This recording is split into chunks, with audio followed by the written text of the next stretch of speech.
The third Carnatic war वर्ष 1756 से लेकर 1763 तक।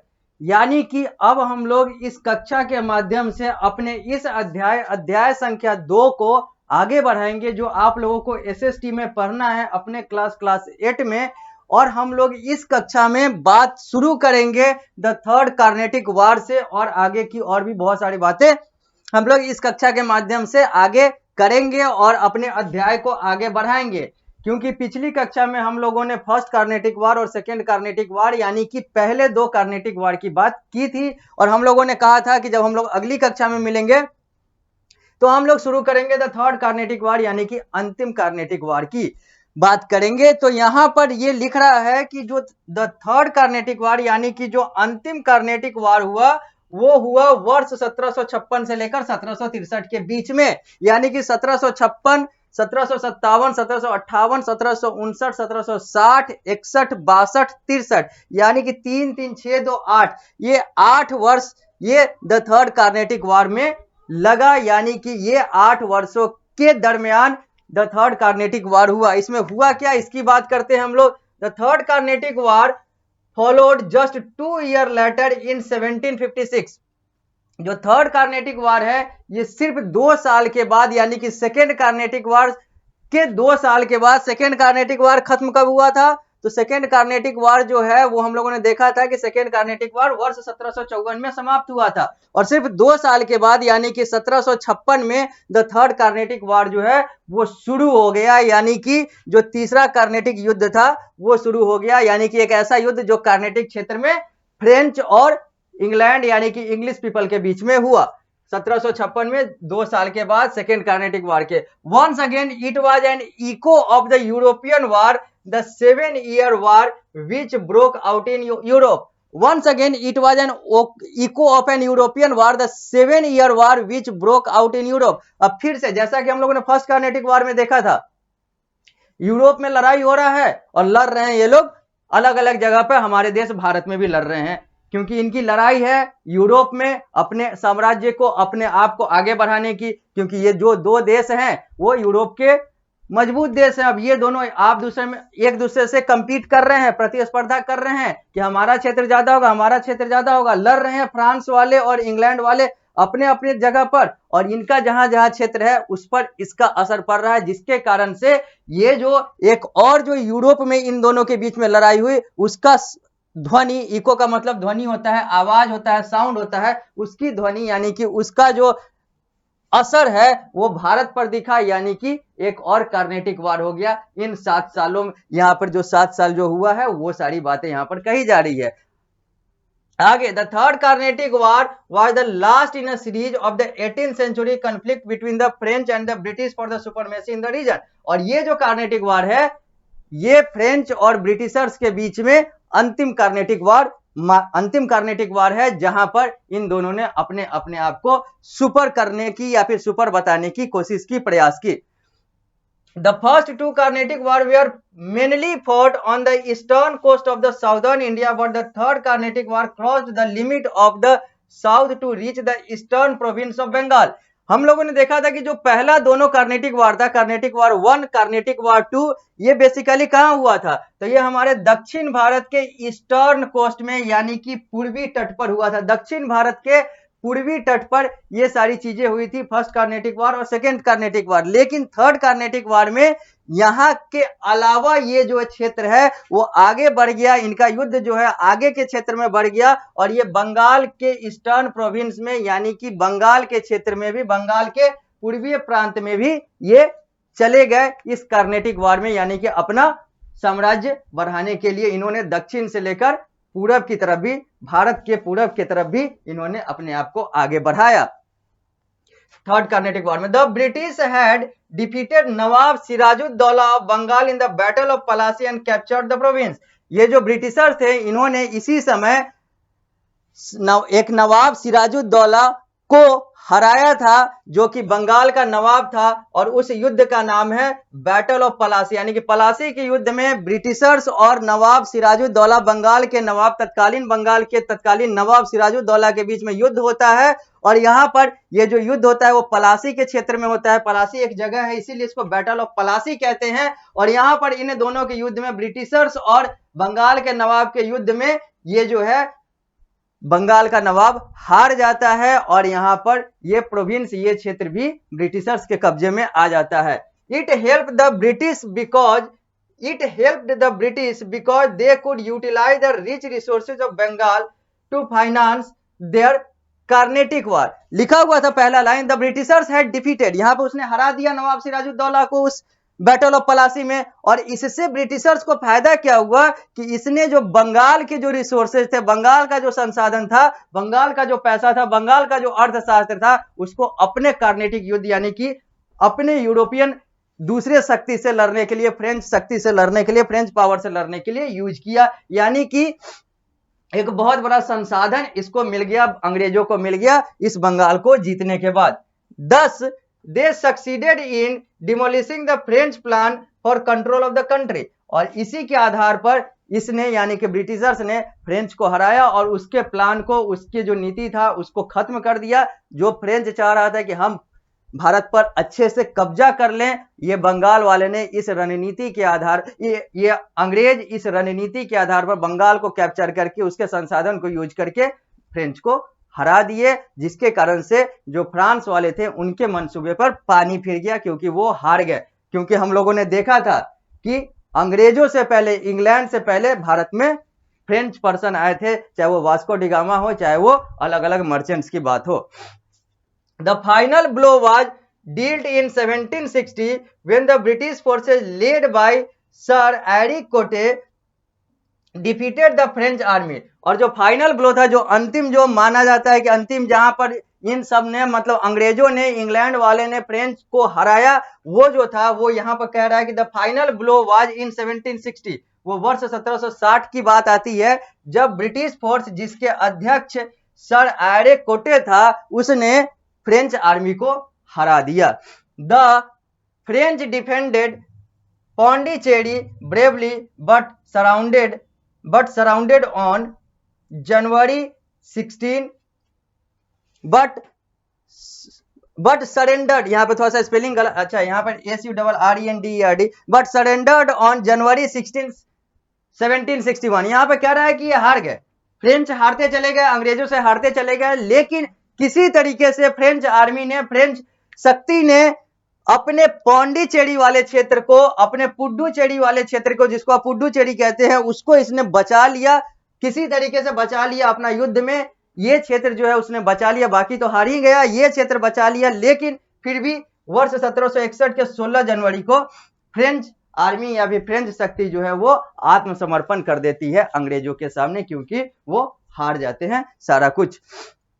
The 7 Year War was a war that took place between 1754 and 1763 with the main conflict begin on the period between 1756 and 1763। ये जो 7 Year War है, was a war that took place between, जो 1754 से लेकर 1763 तक हुआ, लेकिन इसका जो मेन निष्कर्ष, मेन जो युद्ध देखने को मिला वो 1756 से 1763 तक देखने को मिला। और यहीं पर हम लोगों ने पहले देखा था कि द थर्ड कार्नेटिक वॉर का यही टाइम ड्यूरेशन है, यही 8 वर्ष है, यही वर्ष है जहां पर थर्ड कार्नेटिक वॉर हुआ, जिसकी न्यू जो है बेसिकली 1754 से 1763 तक रखी गई। और 1763 है, 1754 से 1763, जिसमें हम लोग कहते हैं कि 1756 से ये शुरू हुआ, क्योंकि 1754 में सेकेंड कार्नेटिक वॉर समाप्त हुआ था। आगे लिखा हुआ है लास्ट पैराग्राफ यहां पर, जो आप लोग सामने स्मार्ट बोर्ड के माध्यम से देख रहे हैं। Eventually the French lost all their possession in India. धीरे धीरे ये जो फ्रेंच थे, ये जो फ्रेंच शक्ति थी, वो अपना सारा स्वामित्व जो भारत के अलग अलग क्षेत्रों पर इन्होंने कब्जा किया था, वो सब हारते चले गए या हार गए।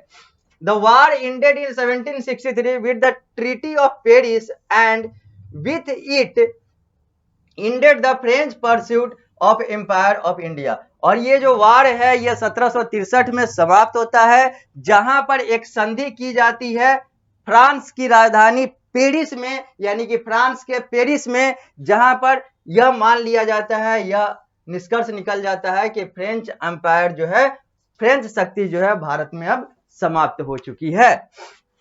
As per the term of the treaty, Pondicherry was restored to the French was a center of trade। और इस संधि के तहत, अंग्रेज और फ्रांस के बीच में इस संधि के तहत कहा गया कि पौंडीचेरी को फ्रेंच के पास रहने देते हैं, फ्रेंच वाले पौंडीचेरी को रखेंगे ताकि वो अपना व्यापार कर सके। पौंडीचेरी को दे दिया गया। They were not allowed to fortify it, और ये सारी चीजें हैं, और ज्यादा आगे बढ़ने और ये सारी चीजों के लिए इन लोगों को ज्यादा अलाउ यानी कि अनुमति नहीं दी गई फ्रेंच वाले को।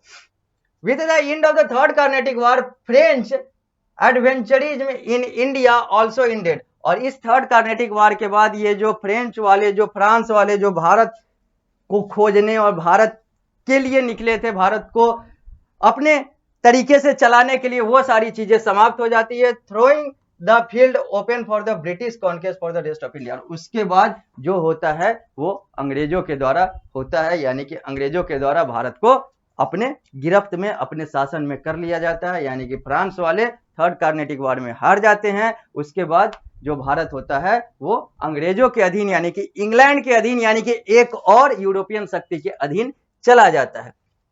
अब हम लोग बात करेंगे अगले टॉपिक की। तीनों कार्नेटिक वार की बात हो गई। अब हम लोग बात करेंगे अगले टॉपिक की, यानी कि वार्स विद इंडियन रूलर।